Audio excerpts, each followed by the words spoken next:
శ్రోతలకు నా హృదయపూర్వక నమస్కారములు. మన శ్రోతలలో ఒక సోదరుడు ప్రశ్నను పంపడం జరిగింది. ఈ ప్రశ్న, రాముడు ఆంజనేయ స్వామికి భక్తుడు కదా, ఒకరోజు రాముడికి మరియు ఆంజనేయ స్వామికి యుద్ధము జరిగింది. ఇందులో భక్తి గొప్పదా శక్తి గొప్పదా అనేటువంటిది నిరూపించబడింది. జ్ఞానము వస్తే అహంకారము వస్తుంది అని అందుకోసం కొంచెం ఒక వీడియోలో వివరిస్తారా అంటే, వీరి ఉద్దేశం ఏంటంటే జ్ఞానం వస్తే అహంకారం వస్తుంది కనుక ఆ అహంకారంతో ఆంజనేయుడు శ్రీరామచంద్రుడితో యుద్ధం చేసి ఉండవచ్చు అనేటువంటి భావన వీరిది అయి ఉండవచ్చు. యాక్చువల్గా ఈ ప్రశ్నకి నేను సమాధానం చెప్పాలని అనుకోలే. అంటే ఇవి చారిత్రక అంశాలు. ఇది ఏదో మన డెవలప్మెంట్ కోసం, అంటే మనం మంచిగా మారటం కోసం ఆధ్యాత్మిక ప్రచురణలను లేదా ఆధ్యాత్మిక చదువు అనేటువంటి ఛానల్స్ ద్వారా, అంటే ఈ 2 ఛానల్స్ ద్వారా చెబుతున్నాను. ఈ ఛానల్స్ ద్వారా మనలో మంచిని పెంచుకోవడానికి ఉపయోగపడే విషయాలని చెబుతున్నాను. అసలు రాముడికి ఆంజనేయుడికి యుద్ధం అనేది జరగలేదు. వాల్మీకి రామాయణం ప్రకారం అది లేదు. ఇదొక కల్పితమైనటువంటి గాథ. అంటే అలానే వీటిని మనం తప్పు పట్టక్కర్లేదు. ప్రజలలో మంచిని పెంచడానికి అనేక మంది అనేక రకములుగా మళ్ళీ వాటిని ప్రక్షిప్తములు అంటారు.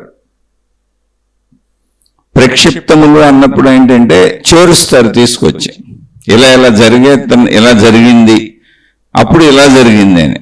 ఇలా ఒక ప్రక్షిప్తము అంటే ఒరిజినల్ స్టోరీలో లేనటువంటి ఒక కథ చేర్చబడింది. అదే శ్రీ రామాంజనేయ యుద్ధం. ఇది సినిమా కూడా తీశారు. ఈ సినిమాని బహుశా బాపు గారు తీసినట్టున్నారు. అయితే సినిమా అయితే ఉంది, రామారావు గారు అందులో యాక్ట్ చేసినట్టున్నారు. రామాంజనేయ యుద్ధం అనే సినిమా ఉంది. అయితే ఇది ఒరిజినల్ స్టోరీ కాదు, ప్రక్షిప్తము. ప్రక్షిప్తములు అనేవి ఎందుకు వస్తాయంటే, ఆ చరిత్రను చదువుతున్నప్పుడు, రాస్తున్నప్పుడు లేదా ఇతరులకు ఎవరైనా బోధిస్తున్నప్పుడు దానిలో నీతిని మరికొంత పెంచి చెబుదాము అనేటువంటి ఉద్దేశాన్ని మహాత్ములు కలిగి ఉంటారు. ప్రక్షిప్తాలు అనేవి మన ఇష్టం వచ్చినట్టు అందులో చొప్పించేసి కథను పాడు చేయటం కాదు, కథకు అందాన్ని పెంచడానికి, మనకి ఇంకా నీతిని నేర్పడానికి కొంతమంది మహనీయులు అందులో మంచి మంచి విషయాలు కలుపుతూ ఉంటారు. ఇలా ప్రతి సాహిత్యంలోనూ ఉంటుంది అది.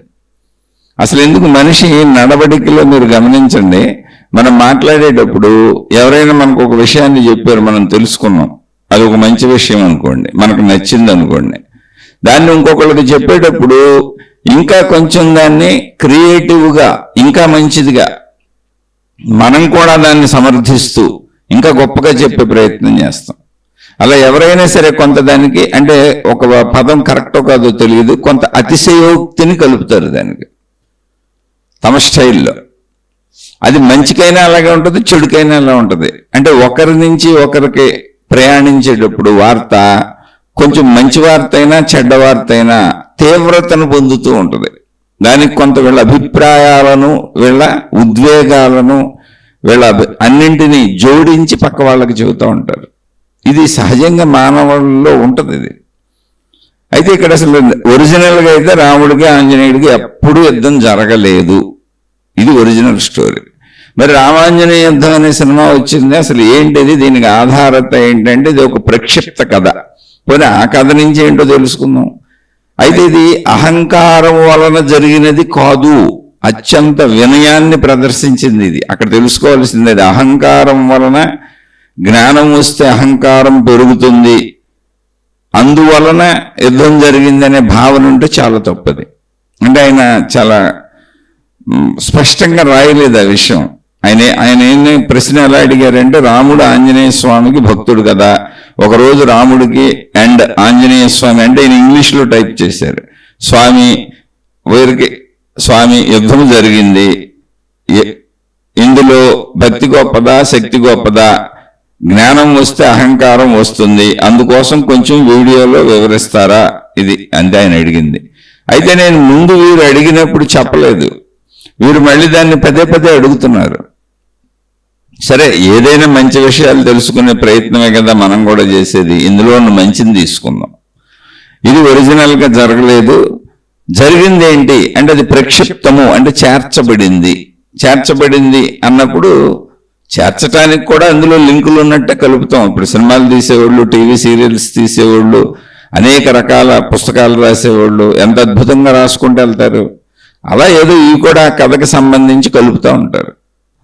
ఇక్కడ ఒరిజినల్గా రాముడు అనేటువంటి భగవంతుడికి హనుమంతుడు నమ్మకమైనటువంటి విధేయుడైనటువంటి భక్తుడు, శిష్యుడు, సర్వరకాలు ఎన్నుండో అని చెప్పుకోవచ్చు.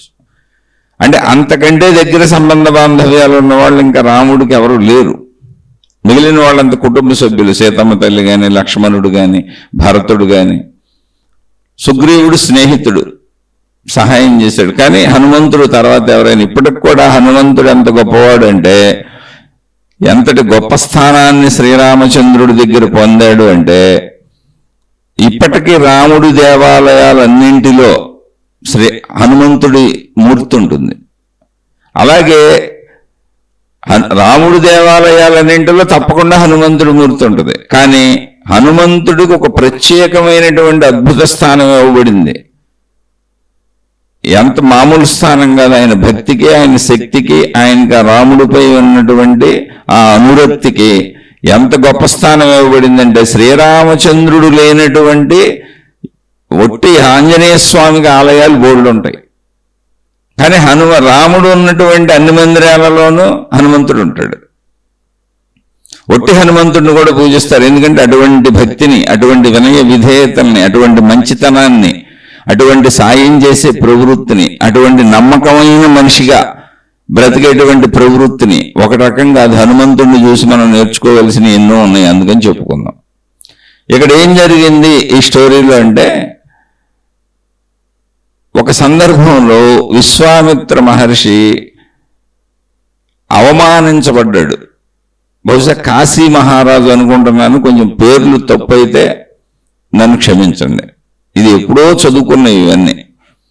కాశీ మహారాజు యొక్క దర్బార్కి ఆయన వెళ్ళాడు. ఆయనకి తగినంత గుర్తింపు ఇవ్వలేదు, ఆయన పట్టించుకోలేదు దీన్ని. విశ్వామిత్రుడు అంటే అప్పట్లో విశ్వామిత్రుడు ఎవరు? శ్రీరామచంద్రుడికే గురువు అయిన. ప్లస్ ఆ కాలంలో ఇటువంటి జీవన్ముక్తులైనటువంటి మహాత్ముల్ని చాలా బాగా గౌరవించేవాళ్ళు. అంటే రాజులు గొప్పవాళ్ళు అలాంటిది ఉండేది కాదు. అప్పుడు బలవంతులు గొప్పవాళ్ళు అలాంటివి ఉండేది కాదు. జీవన్ముక్తులైన మహర్షులే ముందు గొప్పవాళ్ళు. వాళ్ళనే ఆదర్శంగా తీసుకొని వాళ్ళ మాటలను విని ధర్మంగా ఎవరైనా రాజ్యాన్ని నడిపేవాళ్ళు. అందరికి రాజగురువులు ఉండేవాళ్ళు. అంటే గురు ప్రాధాన్యంగా అక్కడ సాగేది. అదెవరో జీవన్ముక్తులైన మహాత్ములు. అయితే మరి ఆయన అంటే ఆ కాలపు ధర్మం అది విశ్వామిత్రుడికే వచ్చినటువంటి కోపము కాదు, అహంకారం కాదు. ఆ కాలంలో సాగుతున్న ధార్మిక వ్యవస్థ. అటువంటి జీవన్ముక్తుడైనటువంటి శ్రీరామచంద్రుడికే గురువైనటువంటి విశ్వామిత్రుణ్ణి అతను గౌరవించలేదు అంటే అర్థం ఏంటి? అతను ధర్మాన్ని తప్పుతున్నాడని అక్కడ మనం గమనించవలసింది. ఆ రోజు ఆ కాలపు ధర్మాలు అవి. అది విశ్వామిత్రుడు వచ్చి శ్రీరామచంద్రుడికి చెప్పాడు. అతను ధర్మాన్ని తప్పాడు, నన్ను అవమానించాడు, నీ గురువుగా నేను కోరుకుంటున్నాను, నువ్వు అతన్ని శిక్షించు, అధర్మాన్ని శిక్షించాలి. రాముడు అతన్ని శిక్షిస్తాను, చంపేస్తానని చెప్పాడు. అంటే విశ్వామిత్రుడు కోరాడు. ఈ విషయం అతనికి తెలిసింది. బహుశా అతని పేరు యయాతి అని అనుకుంటున్నాను. ఎందుకంటే నేను చదివి ఇవన్నీ చాలా కాలం అయిపోయింది. పేర్లు తప్పు చెబితే నన్ను క్షమించండి, కథను అర్థం చేసుకోండి. అతనికి తెలిసింది శ్రీరామచంద్రుడు తనను చంపడానికి వచ్చేస్తున్నాడు అని. ఇది విశ్వామిత్రుల వారు అవమానంగా భావించారు, నేను ఆయన్ని పట్టించుకోలేదు అని. వెంటనే అతను అల్లకల్లోలం అయిపోతున్నాడు, ఎలా ఏంటని. అప్పుడు నారద మహర్షి ఆయనకు సలహా ఇచ్చాడు. అయ్యా, నువ్వు శ్రీరామచంద్రుణ్ణి ఆపగలిగిన వాడు భూమి మీద ఎవరు లేరు, ఆయన ఎదుర్కోగలిగినటువంటి వారు ఎవరు లేరు. శక్తితో అసలు ఆయన్ని ఎవరు ఎదుర్కోలేరు. భక్తితో మాత్రమే ఆయన్ని ప్రసన్నం చేసుకోగలరు. ఆయన ముందు నిలబడగలిగినటువంటి శక్తి భక్తి అన్నీ కలిగిన వాడు హనుమంతుడు. నువ్వు ఒక పని చేయి, హనుమంతుడు తల్లి దగ్గరికి వెళ్ళి ఆవిడ ఫలానా చోట ఉంటుంది, ఆవిడ్ని శరణు వేడు, జరిగింది చెప్పు, రక్షించమని అడుగు, ఆమె తప్పకుండా రక్షిస్తుంది అని చెప్పాడు. అప్పుడు ఈ కాశీరాజు అయినటువంటి యయాతి పరిగెత్తుకుంటూ అక్కడికి వెళ్ళి హనుమంతుడి తల్లికి జరిగింది చెప్పి శరణు వేడాడు. అయితే హనుమంతుడి తల్లి హనుమంతుడికి చెప్పింది, నాయన నువ్వు ఇతన్ని రక్షించాలి, ఇతనికి ఏదో ప్రాణాపాయం ఉందంట, ఇతన్ని చంపడానికి వస్తున్నారంటే నువ్వు కాపాడాలి అంది. అంటే ఆయన తల్లి ఆజ్ఞను జవదాటను, నేను తప్పకుండా అతన్ని రక్షిస్తానమ్మా అని తల్లికి మాట ఇచ్చాడు. ఆయనకి తర్వాత తెలిసింది ఎందుకు వస్తుంది ఎవరంటే శ్రీరామచంద్రుడని. తల్లి చెప్పిందని తల్లికి ఆయన మాట ఇచ్చాడు. అంటే ఆ రోజులు ఎలాంటివో తెలుసుకోండి. ఒక మాట కోసం విశ్వామిత్రుణ్ణి అవమానించాడని నన్ను అవమానించాడు కదా, గుర్తించలేదు, గౌరవించలేదు, కాబట్టి కాశీరాజు అయిన యయాతిని చంపేయాలి అనేది విశ్వామిత్రుడి అహంకారం కాదు. అక్కడ తెలుసుకోవాల్సిన విషయం అది. ఆనాటి కాలంలో హయ్యెస్ట్గా గౌరవింపబడే వాళ్ళు ఎవరు అంటే జ్ఞానము కలిగినటువంటి ఋషులు, మునులు, యోగులు, తపస్సంపన్నులు. వాళ్లే ముఖ్యులు, వాళ్ళ తర్వాత రాజులు ఎవరైనా సరే. ఆ గౌరవ భంగం కలగడం అంటే అధర్మము. ఆయన వచ్చినా కూడా పట్టించుకోలేదు అంటే అధర్మము. అధర్మము శిక్షించబడుతుంది, ఇంకా అది రాక్షస ప్రవృత్తిలోకి వెళ్ళిపోతుంది. అందుకని ఆ కాల పరిస్థితుల్ని మనం అర్థం చేసుకోవాలి. దానికి ఎందుకు రాముడు అంగీకరించాడు? తన గురువు చెప్పాడు కదా చంపేయమంటే చంపేయడమేనా అంటే కాదు, అక్కడ ధర్మాధర్మములు కూడా ఉన్నాయి. గురువు పట్ల గౌరవం ఉన్నా ఎదుటి వ్యక్తిని చంపేయమంటే చంపేస్తారా? అసలు అలా గురువు చెప్తాడా? అలా చెప్పేవాడు గురువు అవుతాడా? బ్రహ్మర్షి అవుతాడా? జీవన్ముక్తుడు అవుతాడా? కాదు, ధర్మము తప్పింది. ఇప్పుడు ఈ మహాత్ములను, మహనీయులను వాళ్ళని అనుసరిస్తారు ప్రజలు, ఎందుకంటే వాళ్ళ ధర్మ ప్రవృత్తితో ధర్మాన్ని బోధిస్తారు. అటువంటి అనుసరణీయమైన కాలంలో ఒక మహాత్ముడిని రాజే పట్టించుకోకుండా వదిలేస్తే ఇక నిదానంగా ఏమవుతుంది? ధార్మిక వ్యవస్థ దెబ్బతింటుంది. సామాన్య ప్రజలు ఇంక ఇవన్నీ పాటించడం మానేస్తారు. రాజే పాటిస్తున్నాడు అన్నప్పుడు సామాన్య ప్రజలు ఎంతో భయభక్తులతో ఉంటారు, ధర్మాన్ని పాటిస్తారు, గౌరవిస్తారు మహాత్ముల్ని, గురువుల్ని. ఆ రోజుల్లో నిజమైన జీవన్ముక్తుల్ని ఇప్పుడు కూడా గౌరవిస్తున్నారు అందరూ. కాలం మారినా మనుషుల్లో ఎప్పుడు ఆ గౌరవం పోదు. అయితే నిజమైన వాళ్ళు అయి ఉండాలి. అందువలన రాముడు ధర్మరక్షణ కోసం వెళ్ళాడు తప్ప యయాతిని ఊరికినే చంపేద్దాం మా గురువు గారిని అవమానించాడని చిన్న సిల్లి విషయానికి వెళ్ళటం కాదు. అది కాలంలో ధర్మరక్షణ. అయితే ఇక్కడ ఏం జరిగింది? తెలియకుండా మాట ఇచ్చేశాడు హనుమంతుడు. ఇప్పుడు మాట ఇస్తే ఏమైందండి? మాట తప్పేయకూడదా? అటు రాముడికి ఎదురు వెళ్తామా, యుద్ధానికి వెళ్తామా అంటే అక్కడ అందులో నీతిని తెలుసుకోవాలి మనం. పొరపాటుగానైనా అక్కడ ఇచ్చిన మాట ఏంటి? ప్రాణరక్షణ. అతను భయంతో వణికిపోతున్నాడు. నేను తప్పు చేశాను బాబోయ్, నన్ను క్షమించండి బాబోయ్ అని అడుగుతున్నాడు అతను. అతనేం అహంకారపూరితంగా లేడు.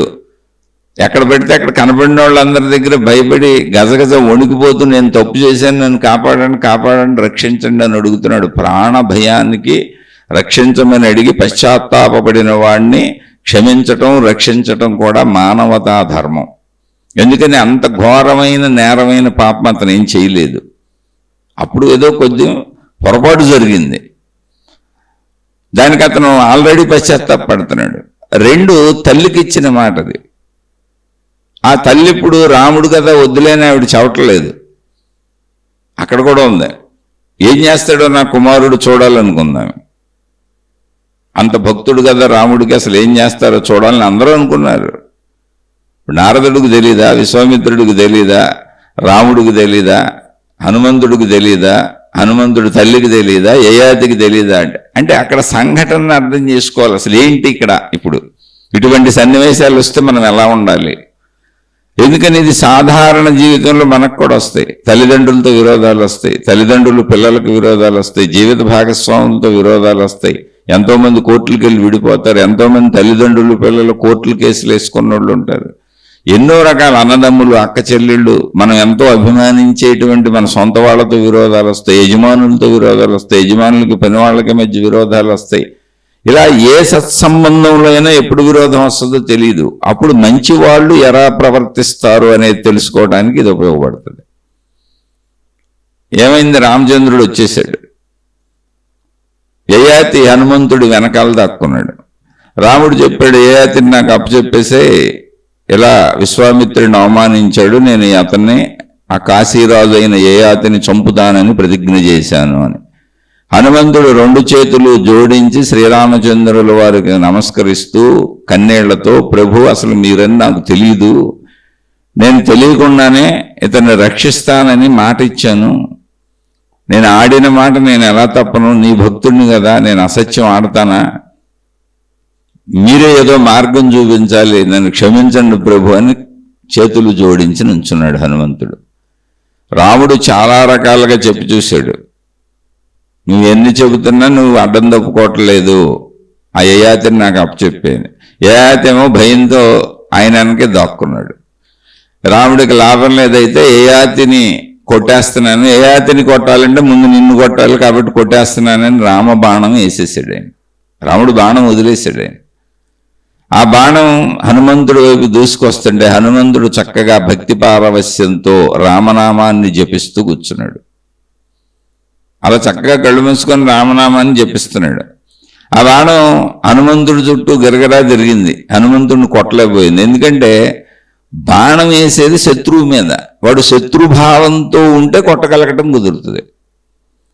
వాడు మిత్రభావంతో కాదు, భక్తి భావంతో ఉన్నాడు, యజమాని భావంతో ఉన్నాడు, సేవక భావంతో ఆయన నామాన్ని ఆయన జపం చేసుకుంటున్నాడు. ఎలా కొడుతుంది ఆ బాణం? అది వెంటనే తిరిగి వచ్చి రాముడు అమ్ముల బొదులోకి వచ్చి మళ్ళీ అక్కడ అందులో ఉండిపోయింది. వెనక్కి ఆయన దగ్గరికి వచ్చేసి అమ్ముల బొదులోకి దూరిపోయింది.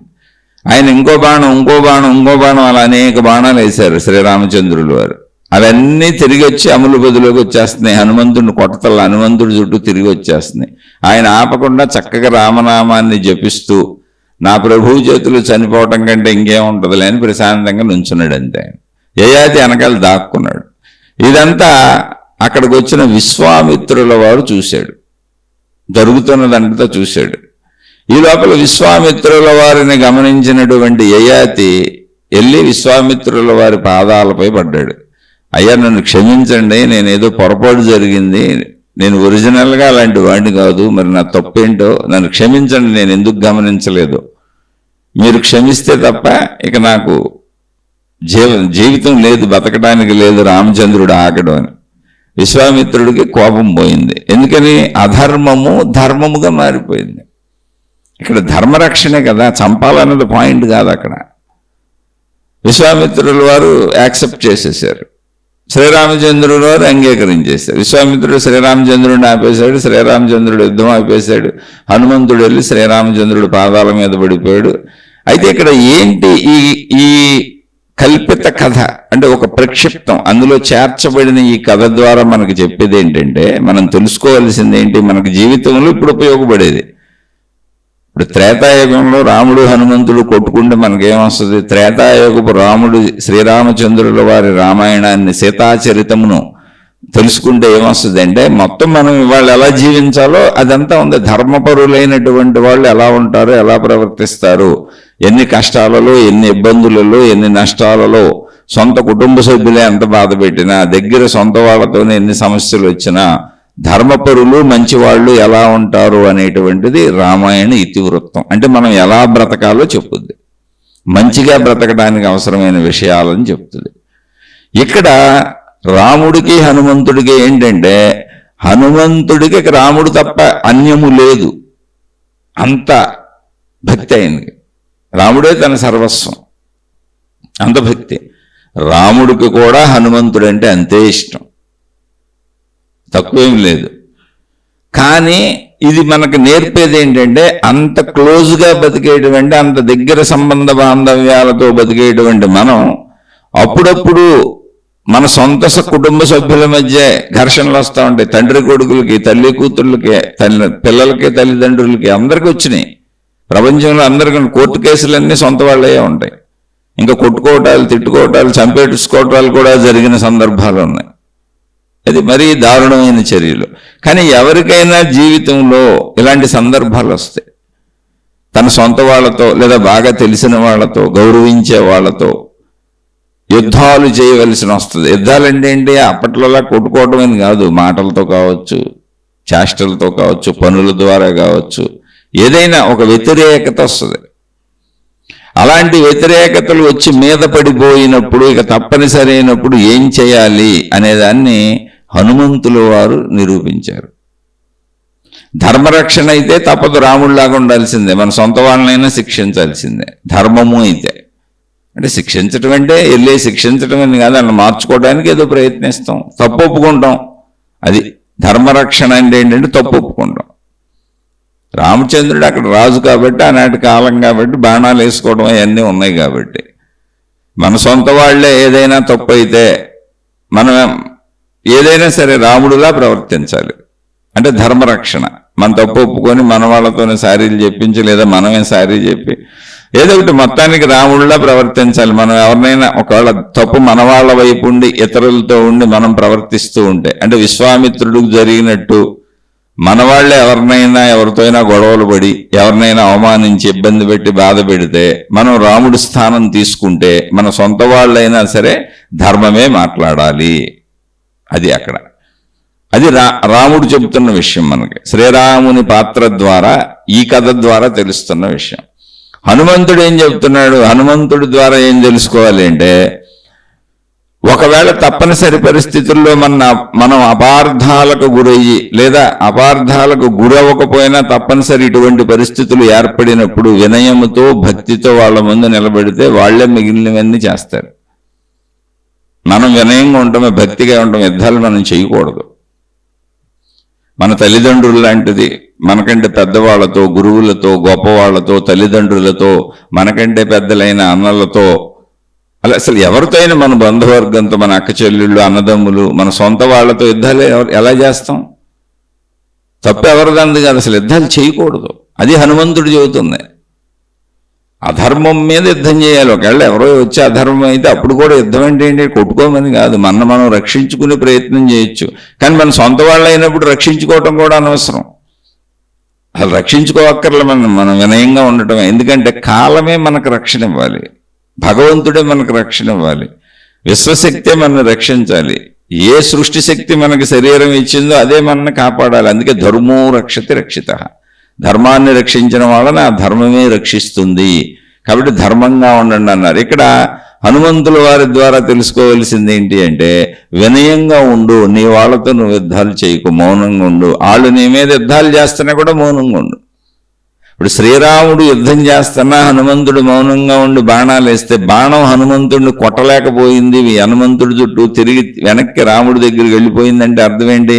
మౌనంగా ఉన్నవాడితో శ్రద్ధ ఎలా జరుగుతుంది? మౌనైన కలహం నాస్తి.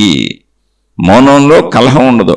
అయితే లేదు, ఆస్తి తగాదాలు, పవర్ తగాదాలు ఏదో వచ్చి నీ సొంతోళ్లే నిన్ను మోసం చేసి తీసుకోవాలనుకుంటే ఇంక అంతకంటే ఏముంటుంది? తీసుకొని ఏం చేస్తావు? ఇప్పుడు కాదని నువ్వు పోరాడినా ఇంకో రకంగా ఇంకోటి ఏదో చేస్తారు. అలా జరుగుతూనే ఉంటాయి. ఆగుతాయా? కాదని యుద్ధానికి వెళ్ళాము, సొంత వాళ్లే మోసం చేస్తుంటే యుద్ధానికి వెళ్ళాము. దానికి మహాభారతం సాక్ష్యంగా ఉంది. సుమారు 67 కోట్ల మంది చనిపోయారు. అందుకని ఇక్కడ హనుమంతుడు మన సొంత వాళ్లతో, దగ్గర వాళ్లతో యుద్ధాలు అనవసరం, మౌనంగా ఉండు. మౌనంగా ఉన్నప్పుడు ఆ ధర్మం నిన్ను కాపాడుతుంది. మౌనంగా ఉన్నవాడికి అసలు యుద్ధం జరగదు. మౌనైన కలహం నాస్తి. కొంచెం ఏమన్నా నష్టపోతున్నానంటావా, డబ్బు పోగొట్టుకున్నానంటావా, పరువు పోగొట్టుకున్నానంటావా, అహంకారం పోయిందంటావా, తలదించుకోవాల్సి వచ్చిందంటావా, నీ సొంత వాళ్లే కదా. ప్రాబ్లం ఏంటి? వాళ్ళ దగ్గర కూడా తల ఉంచుకోలేకపోతే ఎందుకు ఇంకేం చేసుకుంటావు నీ మంచితనాన్ని? ఎక్కడుంది మంచితనం? ఎక్కడుంది వినయం? తన వాళ్ళ దగ్గర, తనకంటే పెద్దవాళ్ళ దగ్గర, తన బంధువులు, తన సొంత వాళ్ళ దగ్గర వాళ్ళందరూ బ్రతికి బాగుండాలని, చల్లగా ఉండాలని కోరుకోవాలి. శత్రువులు కూడా హాయిగా చల్లగా ఉండాలంటారు. పగవాడికి కూడా ఈ కష్టం రాకూడదనే సామెత ఒకటి ఉంది. అదే ఆధ్యాత్మికత, మంచితనం అంటే. ఊరికినే ఎదుటి వాళ్ళకి నష్టం వస్తే ఏమవుతుంది మనకి? అవునండి, ఏం పర్వాలేదు, ధర్మము రక్షించబడుతుంది. భగవంతుడు ఉన్నాడు, సృష్టి శక్తి ఉంది, విశ్వశక్తి ఉంది, ప్రకృతి శక్తి ఉంది. అది మనలోనే ప్రాణశక్తిగా ఉంది. ధర్మము రక్షించబడుతుంది అన్న నమ్మకం ఉన్నప్పుడు, నువ్వు ధర్మాత్ముడు అయినప్పుడు మౌనంగా ఉండిపో హనుమంతుడిలా. ఎందుకు రక్షింపబడదో చూడు. అదే కదా ఆధ్యాత్మిక నమ్మకం, విశ్వాసం, ఆధ్యాత్మికత అంటే. ఖచ్చితంగా రక్షింపబడుతుంది. ఆ పాత్రను హనుమంతుల వారి ద్వారా నేర్చుకోవాలి. హనుమంతుల వారి తల్లి ఎవరైనా మన శరణు వేడితే అతను భయంలో ఉన్నాడు, బాధలో ఉన్నాడు, నాది తప్పేనమ్మా, కానీ నేను ఏం చేయను, కనపడితే చంపేస్తారు, వాళ్ళ కాళ్ళ మీద పడే అవకాశం కూడా నాకు వాళ్ళు ఇవ్వరు, అందుకని ముందు నన్ను ఎలాగోలా రక్షించండి అని అడిగినప్పుడు, ఇతరులు శరణు కోరి వచ్చినప్పుడు, సహాయం అడిగినప్పుడు తాము చేయగలిగిన సహాయం తాము తప్పక చెయ్యాలి అనేటువంటి దాన్ని ఆంజనేయుల వారి తల్లి చెప్పింది. తల్లిదండ్రులు చెప్పిన మాటలో అవి ఎంత కష్టములైనా ధర్మముగా మంచిదైతే, మంచి మాటలైతే, రక్షణకు సంబంధించినవి అయితే అవి ఎంత కష్టములైనా ఆచరించండి అన్నారు. చెడు అయితే చేయకూడదు. తల్లిదండ్రులు కాదు, దేవుడు వచ్చి చెప్పినా చెడు చేయకూడదు. మంచి అయితే చెయ్యమని చెప్పారు. అదే ఆంజనేయుల వారు చేశారు. ఇక్కడ విశ్వామిత్రుడు దీనికి మూలకారకుడు ఆయన కదా అంటే, ముందే చెప్పాను, ఆ కాలపు ధర్మరక్షణ కోసం విశ్వామిత్రుల వారు చేసిన పనిది. ఆ కాలంలో ధర్మరక్షణ ఏంటి అంటే, గురువుల్ని మహాత్ముల్ని గౌరవించుట మొట్టమొదటి ప్రాధాన్యత వాళ్ళకే ఉంది, గురువులు మహాత్ములకి. తర్వాత రాజులు మహాత్ములు, రాజులు ఇంకెవరైనా ధనవంతులు, గొప్పవాళ్ళు, బలవంతులు, ఇవన్నీ. మొట్టమొదటి గౌరవం ఎవరిది అంటే జీవన్ముక్తులది, మహర్షులది, యోగులది, మునులది, తపస్సంపన్నులది. వాళ్ళే జీవన్ముక్తులు. ఆ ప్రథమ స్థానం ఇచ్చారు వాళ్ళకి. అది ఎందుకని? ధర్మం రక్షింపబడాలంటే వాళ్ళ యొక్క సహచర్యంలో, వాళ్ళ యొక్క అనుమతితో, వాళ్ళ యొక్క గౌరవాలను కాపాడుతూ, వాళ్ళ ఆజ్ఞలతో రాజ్యాలను నడిపేవారు. ధర్మ సంకటాలన్నీ గురువులను అడిగి తీర్చుకునేవాళ్ళు. గురువుల సలహాలతో రాజ్యాలను నడిపేవారు. ఎందుకని? ధర్మ పరిపాలన కోసం. మరి ధర్మం తప్పుతుంది అక్కడ.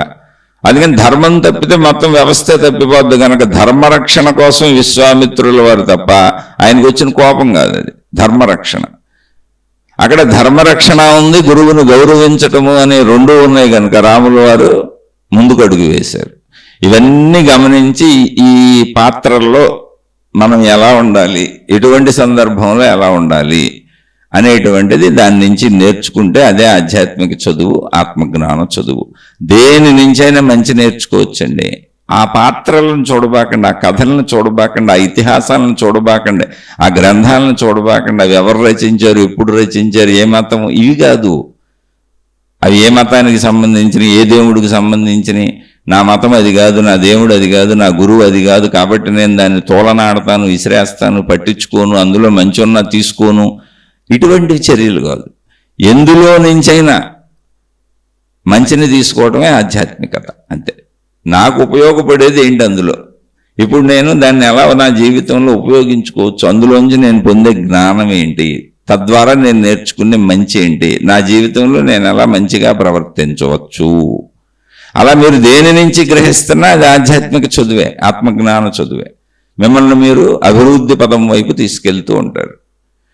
భౌతికముగా, శరీరపరముగా ప్రపంచములో మన తోటి వారితో నిరంతరము మంచిగా జీవించడానికి అవసరమైనటువంటి విజ్ఞానాన్ని నేర్చుకోవటమే ఆధ్యాత్మిక చదువు.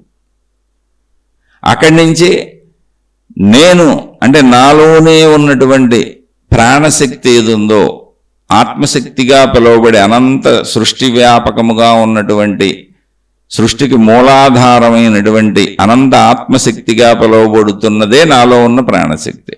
ఆ ప్రాణశక్తిని తెలుసుకునే ప్రయత్నం ఆత్మజ్ఞాన చదువు, ఆధ్యాత్మిక చదువు. ముందు మంచివాళ్ళు అయితే తప్ప అక్కడ దాకా వెళ్ళటం కుదరదు. అందుకని ఇవన్నీ చెప్పుకుంటున్నాం. ఒరిజినల్గా అయితే ఇది ప్రక్షిప్తము అంటే ఎక్కడి నుంచో తెచ్చి దాంట్లో జాయిన్ చేశారు, ఆ పాత్రలను ఉపయోగించి చెబుతూ ఉంటారు. ఒరిజినల్ కథలో ఇది లేదు. లేకపోయినా ఏముంది, మనం బోల్డ్ కథలు చెప్పుకుంటాం, బోల్డ్ రోజు మనకు తోచిన విధానంలో అనేక మాట్లాడుకుంటాం మంచి నేర్చుకోవడానికి. అలా మనం మంచి నేర్చుకుందాం ఇందులోంచి కూడా. ఆలోచించి చూడండి, చక్కగా అర్థం చేసుకోండి.